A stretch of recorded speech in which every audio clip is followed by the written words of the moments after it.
Hi, it's Kane from Industry Rockstar and Kane Alessia, and I'm super excited to be seeing you at the upcoming World-Class Speaker Conference. This conference is full of strategies, techniques, and systems that will help you make a much bigger impact in the world so that you can be sharing your ideas, your products, your services, your message, or making the change that you want around the planet on the largest stages in the world or the largest platforms in the world, with your message being effective and powerful. I can't wait to get there and share that with you. In fact, right now I want to share five things that speakers typically forget to do, especially new speakers. They forget to do, which can make a huge difference in their presentation.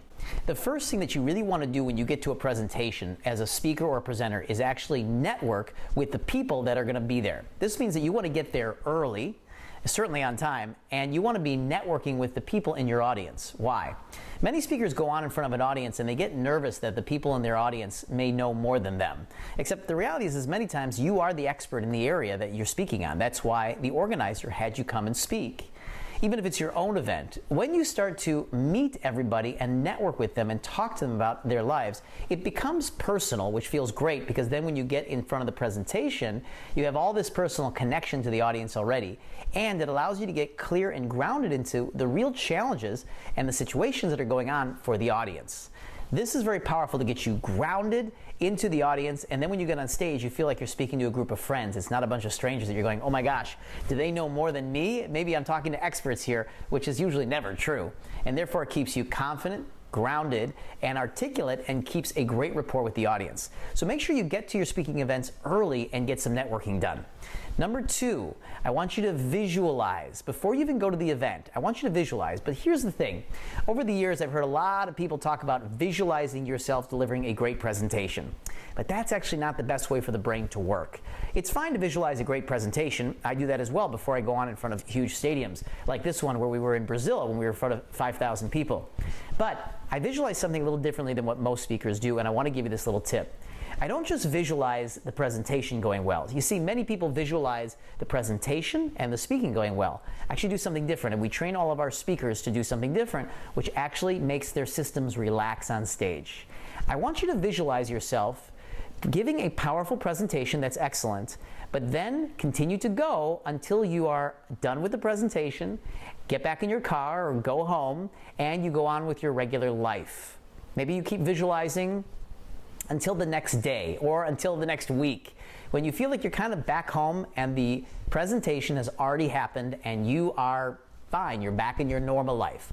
Why? Because that allows the brain to code in that you have gone through an experience that could be a heightened energy experience or even a little bit scary for you. You've lived through it, you got through it just fine, and you went back to your normal life. And what has happened is now the brain has essentially coded that experience as you survived it. It was fine. Nothing happened. And therefore, it can actually allow your system to relax, knowing that you will get through it, you will survive it, and you're going to go back to your normal life. Just like I always like to say, probably 80 times a year I'm on these huge stages. I might have thousands of people in front of me, 2,000 people, 5,000, 10,000, and yet I still go home. We got 3 kids. I'm at home changing diapers for the baby. And I go from, rock star, superstar on massive stages, big brand, to changing diapers. And the point is, everybody does that, whether it's Tony Robbins or Gary Vee or Grant Cardone or Les Brown or Brian Tracy, or you name it. Doesn't make a difference. Everybody's a human being, and they go back to their normal lives after they have impacted, influenced, and made their income. So I want you to visualize, imagine going to an event, going all the way through to the next day or the next week where you're back into your normal life. It'll help your system just relax. Number 3, remember that smaller audiences take more energy than larger audiences. So if you're going to be presenting in smaller audiences, which is what mostly normal speakers start with, they start with smaller audiences. I started with 15 or 20 people in a room. I didn't start with 5,000, 10,000, of course. You build up to that. But you'll have to know that you have to keep your energy up, and here's a little tip. You must keep your energy up the entire time. One of the little mistakes that I see speakers do is they come on stage, they're fully energized, and they're energized for about 15, 20 minutes, and then a half hour in or 45 minutes in, their energy has gone, boo, and they're no longer energized. The other thing that I see is speakers that are over-energized. They're overdoing it. They're overcompensating, maybe because they have nervous energy.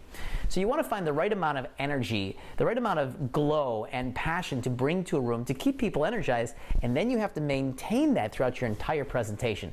Very, very important. The fourth little thing that many speakers forget to do is they must seed the call to action early. Now, we're going to talk a lot more about this at the World Class Speaker Conference, but what seeding is about talking about what you're going to ask them to take action on later. Now, you may not always be selling something, of course. You might actually be asking them to get involved in your database by downloading a free product. You might be asking them to get onto social media. You might be asking them to put their cards up in the air so you can go collect their cards and create a call with them later in the week. But whatever it is, you're going to need to start talking about it much earlier in the presentation than most speakers do. Most speakers wait to the very last minute to start talking about it. And of course, everything new is met with a little bit of skepticism and a little bit of resistance, which means you want to start early talking about it because people engage in the things that they're familiar with or that they're comfortable with. And the last thing that's really important is to be careful not to overteach. Overteaching or overeducating during a presentation is the #1 reason people do not ask to take more action after the presentation. Remember, one of the main things you're sharing with this audience is about opportunity. Now, you definitely want to provide highly valuable information and educate. As we always say, a profit-speaking presentation requires you to have 3 things going on. #1, you must inspire and motivate. Super important. #2, you must educate, but don't over-educate. And #3, you must have a call to action that works. Those 3 things make a profit-speaking presentation really work and allow you to have much bigger impact, much bigger influence, and much bigger income. So be careful not to over-educate because there's only a certain amount of information that an audience can even take in. And if you go over that hump, if you go over that amount, they actually get saturated, they actually get over-educated. It's a little bit like feeding somebody a lot of food at dinner and then asking them if they want to have dessert. And typically they say, oh my gosh, I've already eaten so much.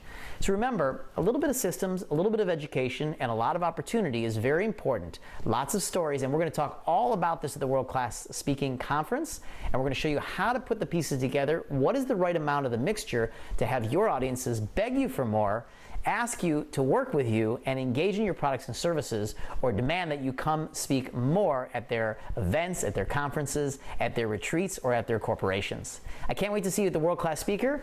My love to you, and I'll see you soon.